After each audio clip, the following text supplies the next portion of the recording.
আসসালামু আলাইকুম প্রিয় দর্শক, অন্য মঞ্চের আলাপ চাইতায় আপনাদের সকলকে আমন্ত্রণ জানাচ্ছি। আসসালামু আলাইকুম। আপনারা সবাই নিশ্চয়ই থাম্বনেল দেখে বুঝতে পারছেন যে আমি কি বিষয়টা নিয়ে আলোচনা করব এবং কিভাবে আলোচনা করব বা কোন কথাটা আমি বলতে চাচ্ছি।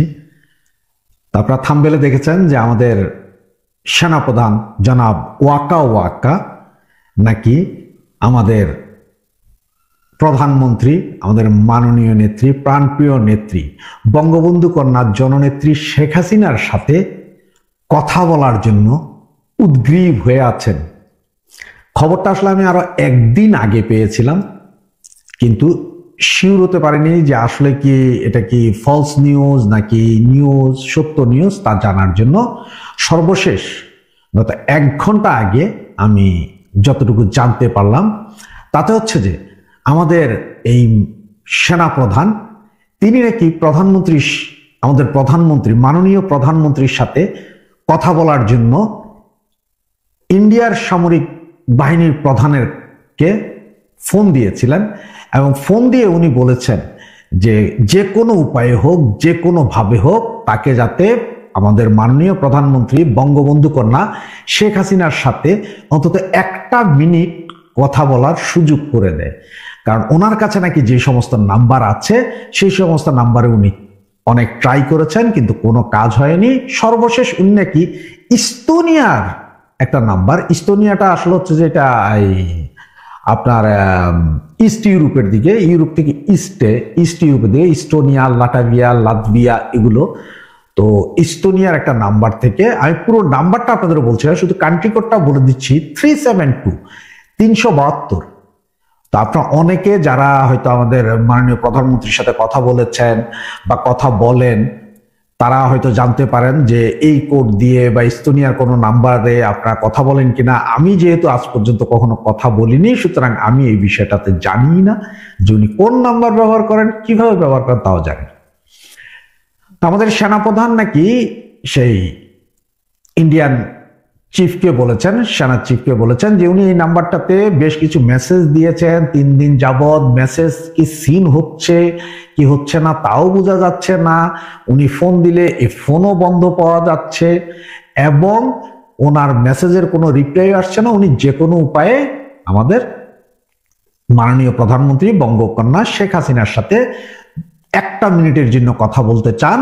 অনেক ভুল বুঝাবুঝি হয়েছে, এগুলার থেকে উনি মুক্তি পেতে চান। উনি নাকি ঘুমোতে পারছেন না এবং আমার যতটুকু মনে হচ্ছে যে এই যে আজকে 120 জন ইউএস সোলজার চট্টগ্রাম শহরে নেমেছেন এবং ওরা বিনা ইমিগ্রেশন, কোনো রেজিস্ট্রেশন ছাড়াই আপনার চট্টগ্রামের সবচেয়ে খ্যাতনামা হোটেল, যেটা সারা বাংলাদেশেই খ্যাতনামা এই হোটেলগুলো, এখানে উঠেছেন 120 জন।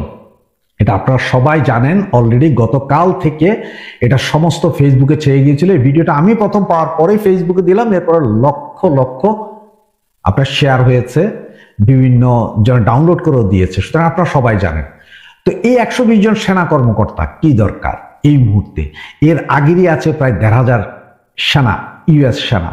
এবং আপনারা জানেন চট্টগ্রামের কক্সবাজার অদূরে আপনার মহেশখালী একটা দ্বীপ আছে, আমাদের মহেশখালী দ্বীপ, যেটাতে আপনার যে মহেশখালী দ্বীপে যেখানে আমাদের এই জননেত্রী শেখ হাসিনার আমলে $1.2 বিলিয়ন দিয়ে একটি গভীর সমুদ্র বন্দর এবং সাবমেরিন স্টেশন, যেখানে 6টি পারমাণবিক সাবমেরিন দাঁড়াতে পারবে, রসদ নিতে পারবে, ওই ধরনের একটা টার্মিনাল নির্মাণ করেছিলেন।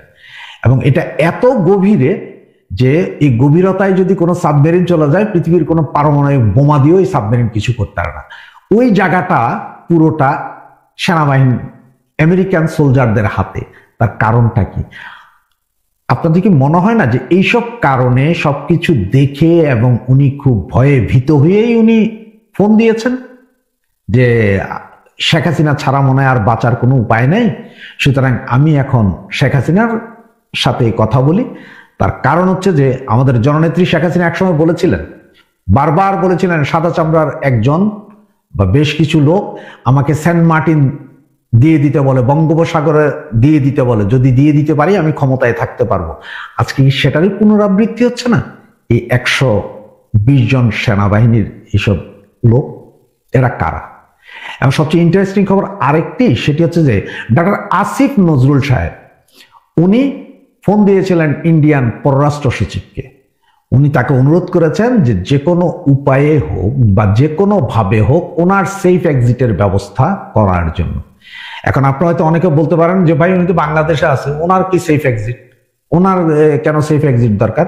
সেফ এক্সিট দরকার আছে ওনার। এবং আবার এটাও বলতে পারেন যে ইন্ডিয়ার কাছে কেন সেফ এক্সিট দরকার? হ্যাঁ ভাই, ইন্ডিয়ার কাছেই ওনার সেফ এক্সিট দরকার, কারণ উনি বুঝে গেছেন যে যে কোনো মুহূর্তে অঘটন ঘটবে। উনি সবচেয়ে বেশি টেন্স যে যদি সেনাবাহিনী ক্ষমতা নেয় তাহলে তো ওনাদের অ্যারেস্ট করে ঝুলাই ফেলবে। সুতরাং সেনাবাহিনী ক্ষমতা নিলে যাতে ইন্ডিয়ান গভর্নমেন্ট ওনাকে এখান থেকে উদ্ধার করে, সেফ এক্সিট এটা। অথবা যদি শেখ হাসিনার গভর্নমেন্ট আবার এই মুহূর্তে ফিরে আসে, যে কোনো মুহূর্তে ওনাদের তো ফাঁসিতে ঝুলাবে।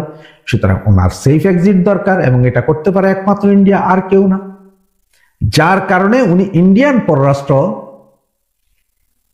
সচিবের কাছে ফোন দিয়ে এই অনুরোধ করেন, এবং ইন্ডিয়ান পররাষ্ট্র সচিব বলেছেন আপনার বিষয়ে এইসব ভার্বাল আপনি ফোনে আমারে বললেন হবে না, আপনি লিখিত চিঠি দেন, গভর্নমেন্টের লিখিত চিঠি দেন, সেই চিঠির উপরে আমরা অ্যাকশন নিব।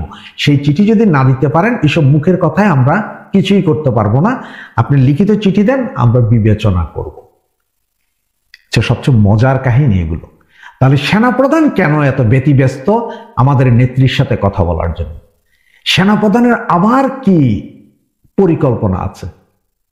এই সেনাপ্রধান কি বুঝে গেছেন যে উনি কিছুদিনের ভিতরে ওনার ক্ষমতা হারিয়ে উনি ঝুলে যাবেন, বা ওনাকে মব জাস্টিস করা হবে, ওনাকে জুতার মালা দেওয়া হবে, যেটার জন্য আমাদের প্রধানমন্ত্রীর কাছে এখন ক্ষমা চাইতেছেন যে আমার ক্ষমা হয়ে গেছে, আমি তখন বিবেক দিয়ে করি নাই, আবেগে করেছি, আমাকে ক্ষমা করে দেন, আমাকে ক্ষমা করে দেন।